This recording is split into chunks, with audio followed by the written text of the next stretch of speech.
So last week we finished with Sloka number 25 of Upadesa Saram, Upadesa Undiyar, where we saw how to worship the Ishvara. Tannai ubadi vit orvadi tan Isan tannai unarvada mundipara tanai ulivadal undipara, meaning you have to give up the upadi between Ishvara. What is the upadi between Ishvara and Jivatma? It is very simple. It is Ishvara has got Maya has a upadi. Jiva has got avidya has a upadi. Meaning, for Ishvara also has the upadi of Maya, because only the ultimate Parabrahma does not have any upadi. Ishvara has upadi called Maya. That is why we are able to see Ishvara, or we are able to conceive Ishvara. And Jivas, like us, we have avidya.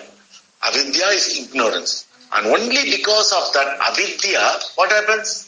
We are taking, we think we are a human being. We are a being other than the Sat. Sat is the only being that is always there.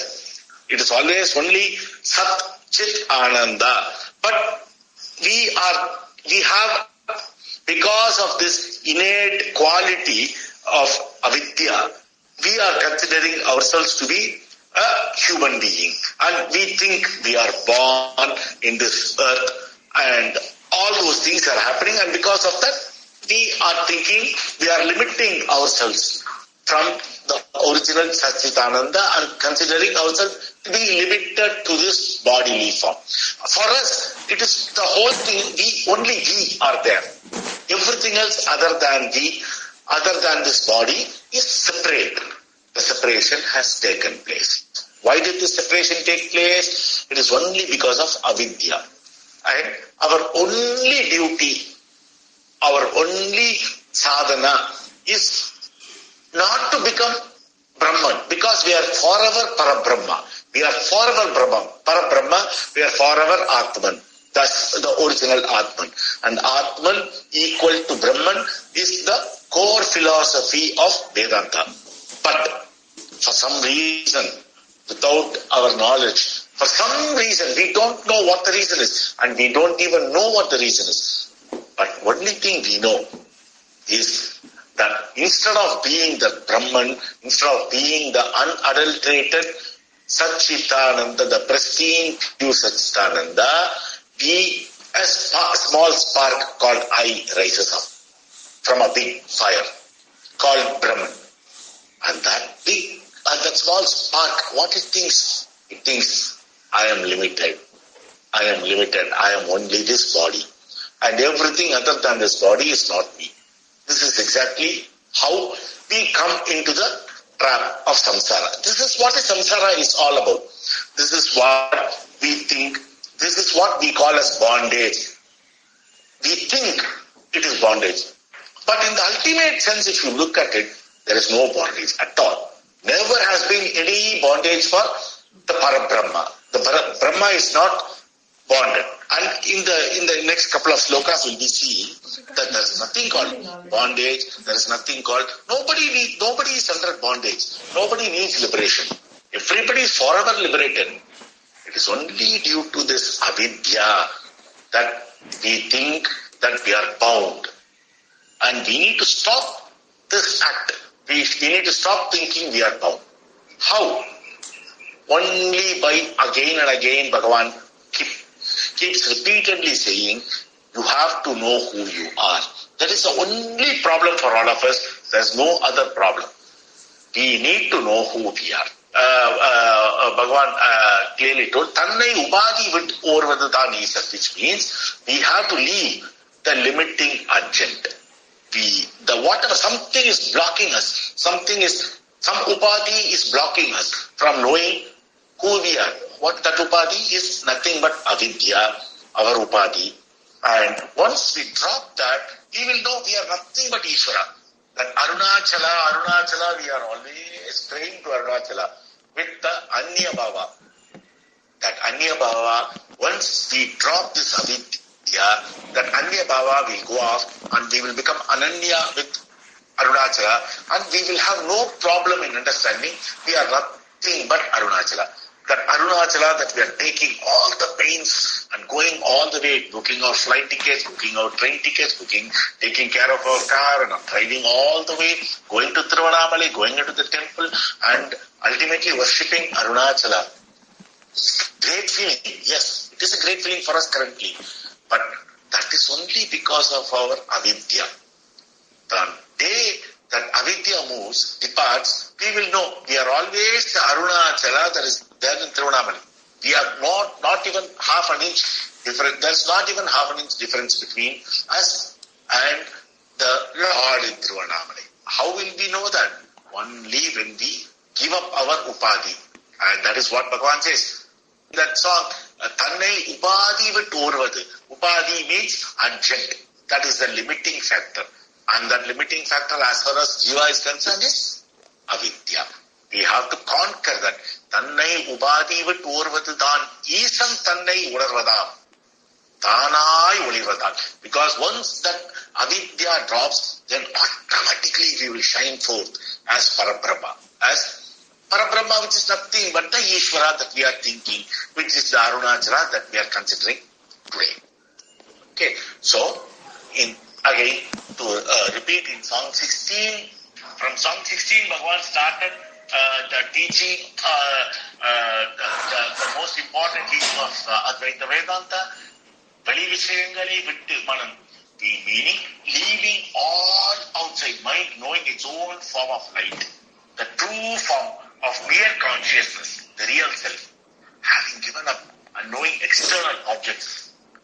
But giving up external objects, as we saw even last two classes, leaving out external objects happens even during deep sleep. In deep sleep, we do not know, because the mind has subsided, we do not know anything about external world, external objects. They're just like a log, they are sleeping. But leaving out external object, and after that, what we should do? We should focus ourselves on the feeling of I. That is not happening in the deep sleep. That is the difference between deep sleep and Atma Sadhana or Atma Vichara. Once we do that, leave out all external object and focus on the feeling of I, that is when we will know that there is nothing called I. I has never ever happened. Like in the dim light, when we keenly focus on the rope, we are focusing only on the serpent, because we are seeing only that. We are focusing on the serpent. And then when we keenly understand, we know that there has never been a serpent. There has only been the original rope. Similarly, when we focus on this artificial I, which is a non-existing entity, when we clearly focus on that I, what we know? That I has never been there. Only the pure Satchitananda has been there, and that is what we are. We will come to that. So, in the 16th sloka, Bhagavan has given us a clue as to what the truth is. And in the 17th sloka, Bhagavan clearly says, we have to, without giving room for forgetfulness, keep on understanding, keep on looking at the form of what is mind, manadin uru, manadu, which means you keep on focusing on the I without forgetfulness, then that is when we will understand that there has never been a thing called mind. It is only pure Satchitananda. Out of that, the mind has germinated like a small plant. It is only a seeming germination. It is not like a plant growing from a tree or from a seed. It is only a seeming. It is only an appearance. So we will understand that. So all we have to do is, without giving room for being forgetful, without giving room for forgetfulness, just keep focusing on that I am feeling. And slowly we will come to understand that there has never been anything called mind. It is only an imagination. It is only due to avidya. that we are thinking, that we have a mind, and because of that mind, that mind tells this is the body and this body is me, and all that is happening. Why? Only because of that mind. So if we focus as to what is the form of this mind, immediately we will come to know there has never been anything called mind. This will come in practice. It's not like it will happen overnight or something like that. It will take time. But it will happen, definitely. This is Bhagavan's, Bhagavan is vouchsafing to us that this is how things are. And Bhagavan has also told in many times, there is nothing called time. There are people who have asked Bhagavan, when will I realize how long it will take? See, all this long, short time, all this is mind-made. Only when the mind is there, time comes into picture. Otherwise, where is time?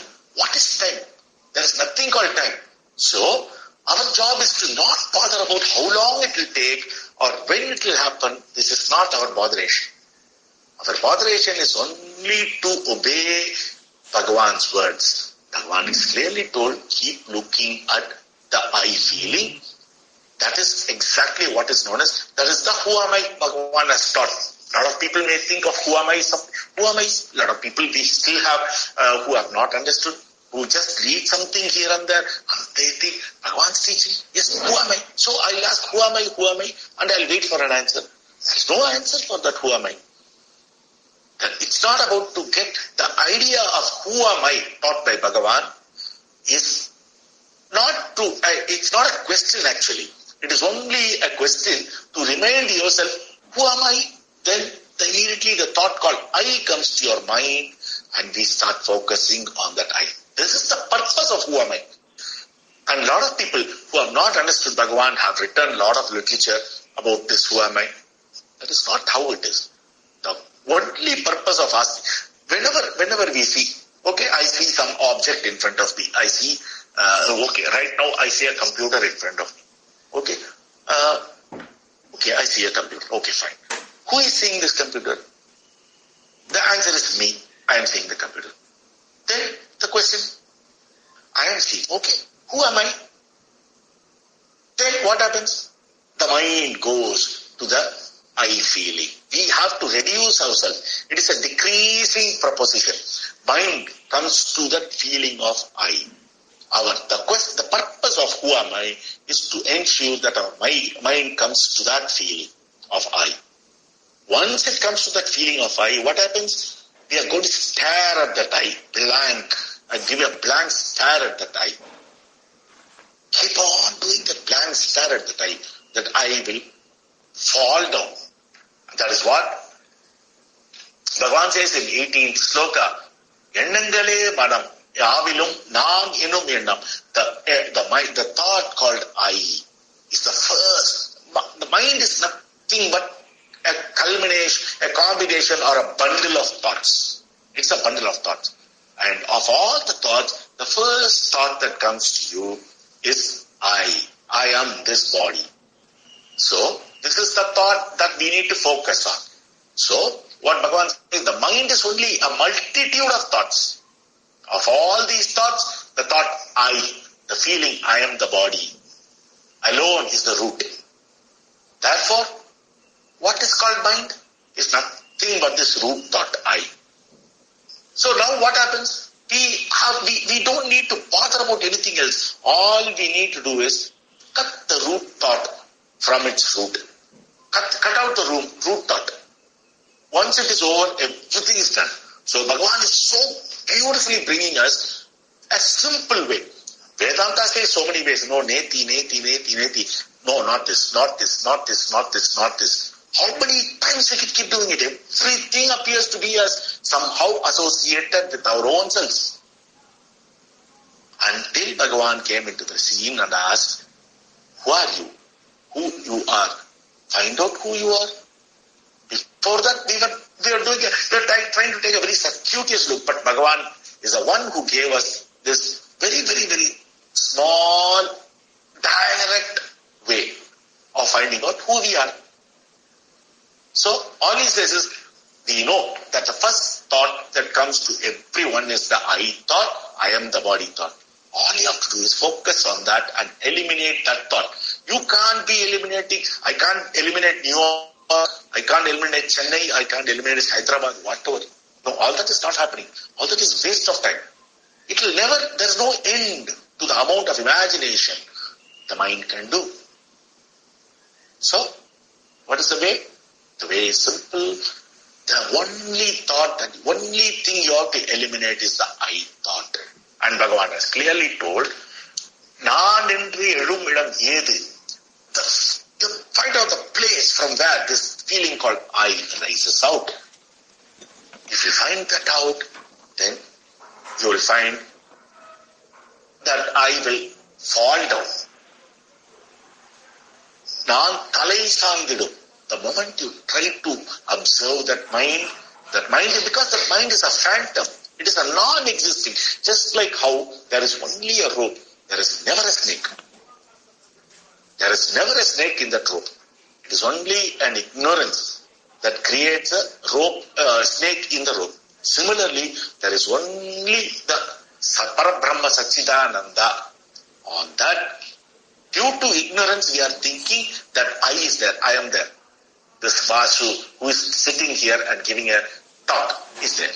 Or every one of us, for that matter. Every one of the human being in the world. We think all this is only because of a wrong conception of, only because, why is there individuality? Individuality is there only because of avidya or avichara. We are not doing vichara, that is why we are allowing the individuality to gain strength. So what we need to do? Erase the individuality. How? See who am I. What happens? When you see who am I, you go and focus on who am I. The I, that I comes into the forefront. The I thought. This is not the original I, this is the I thought. A false I, the snake on the rope. So you keep focusing on that I thought. And that I thought will disappear. And when at the place where the I thought disappears, what happens? You only see Satchidananda, that is exactly what we are. So in 20th sloka, Bhagavan said, Naan ennum sthanathu, Naan endru ondru adu thondrume. In the place of I, the pseudo I, in the place of snake, once the scrutiny is successful, only rope is seen. Similarly, in the place of I, where we are scrutinizing that pseudo I, only the original I. The I am I. Who are you? I am I. Nothing else. But I am, if you say I am Vasu, that's totally false. That's totally ignorance. Avidya. Nothing else but avidya. If somebody asks you, who are you? If you say, I am this, which means your identity is driven by the false I, which is not you. The only meaningful answer to who are you can be, I am I. That's all. What else can you say? Because that I has got no identity. So we'll have to come there. So in 20th sloka, Bhagavan said, Naan ennum sthanathu, in the place called I, the pseudo I, the false I, Naan, I, continuous flow of I, what I will happen. That is what you are, Bhagavan teaches. That is fullness, that is the wholeness, that is Purnam. That is what you are. That is Bhagavan's teaching in Sloka 20. And from 21, Anandam, so he gives some little bit of background. And we saw all that is a jiva, the difference between Isvara and Jiva. And in 26th sloka, if you come, which we are going to see today, he says, Thana iruttale, tannai aridalam, thanirandratradal uddipara, thanmaya nishta idundipara. Thana iruttale, being yourself, is tannai aridal, knowing yourself. So, how can you know anything? Because at the state where mind is already destroyed. Mind is gone. Only mind can do the job of thinking. So, how do you know? So, we say, I have to know the self. I have to know Brahman. I have to know. What is this know? What is the meaning of this knowing? This meaning of the knowing is only being. So, you can only be. You can never know anything because at that point, there is nothing called knowing. So, only what it means, being self is itself knowing self. There is no separate knowing. There is no triputis here, like a knower, a knowing, and a knowing object. The process, there is knower, that is me, for example. And there is knowing, the process of knowing that I am trying to know something. And there is an object to be known.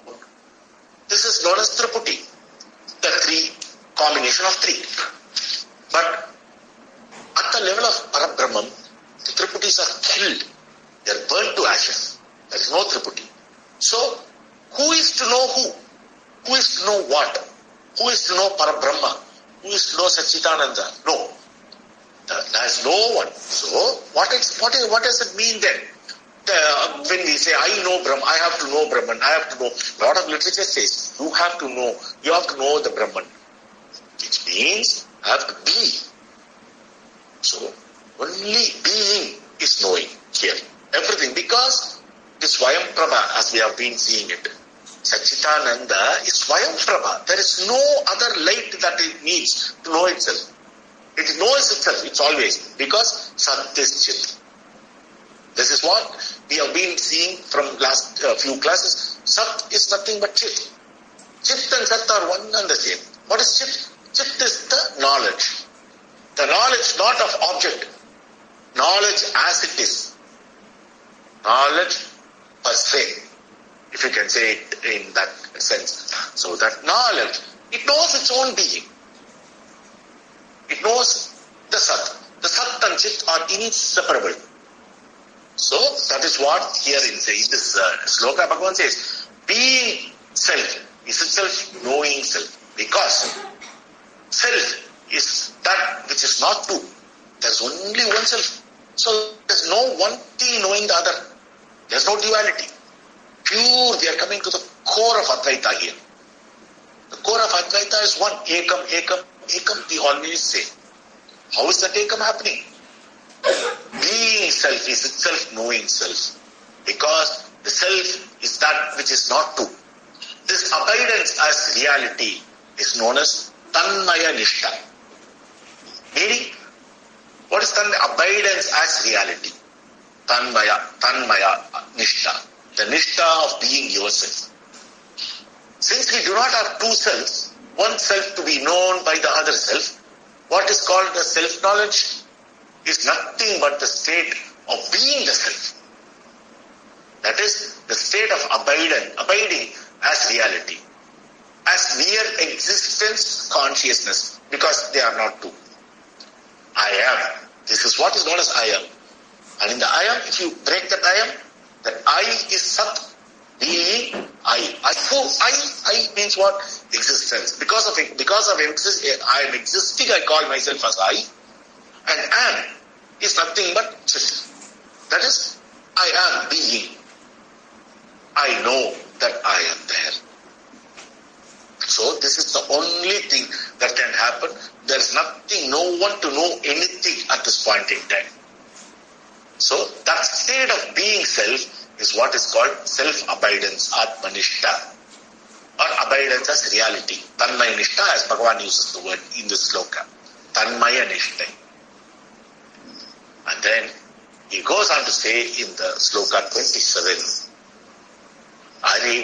அறிவறியாமையும் அற்ற அறிவே அறிவாகும் உண்மையே உந்தி பர அறிவதற்கொன்றில்லை உந்தி பர. This is a very, very, very important sloka. In the sense, a lot of people, we have to understand this and imbibe this in our mind. Arivu, meaning knowledge. Ariyamai, which means ignorance. Atra arive, devoid of all this knowledge. Meaning, knowledge of object is not knowledge. In normal sense, I said, this person is very knowledgeable. This person is ignorant. So, all these are nothing but ignorance. If we say, oh, he is an Einstein, he's got so much of knowledge. And we say he is for 10th standard fail or whatever. He does not know anything. He is an ignorant man. He does not know anything. We say all this in our day-to-day life. But both of them are equally ignorance. Arivu, ariyame, which means knowing, not knowing. All this comes under the realm of ignorance only. Why? Why do we say that? The knowledge which is devoid of both knowledge and ignorance about objects alone is real knowledge.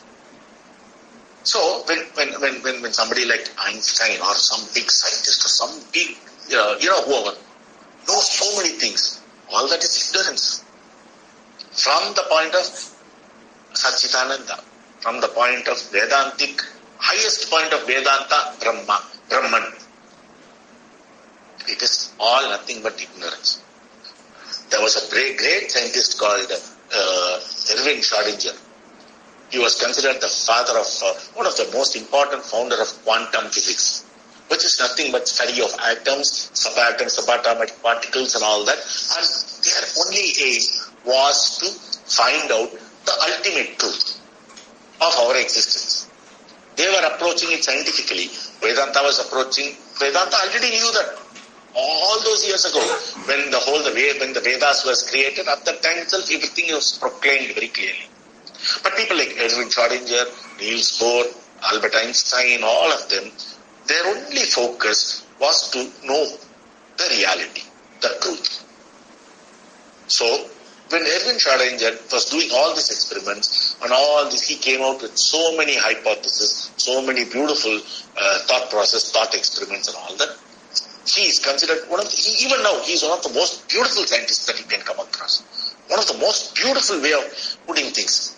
At the end of his career, one of his last lectures, he said, I've been trying to find out all this, but I truly will agree that all this is only a figment of imagination. He used the same word in his last lecture or last but one lecture, whenever, he clearly said, the only truth is the truth of Vedanta, Atman equals Brahman. This is the only truth that is known to the world. He is from Austria. He was a Nobel Prize winner. He was a Nobel laureate. He was a great scientist. I admire him thoroughly. Even today when I read his works, I'm fascinated by his works because I've been a physics student all through. And I'm fascinated by what he did. But at the culmination, he clearly said, only Vedanta is true. There is no truth other than Brahman. The Atman equal to Brahman is the only equation that human being can ultimately know in order to, in order to uplift the status of life. That's his point. Similarly, great scientist called Niels Bohr from Denmark, he also said Vedanta is the only truth. So many people, after creating Oppenheimer, after creating the atomic bomb, which blasted all the Japan during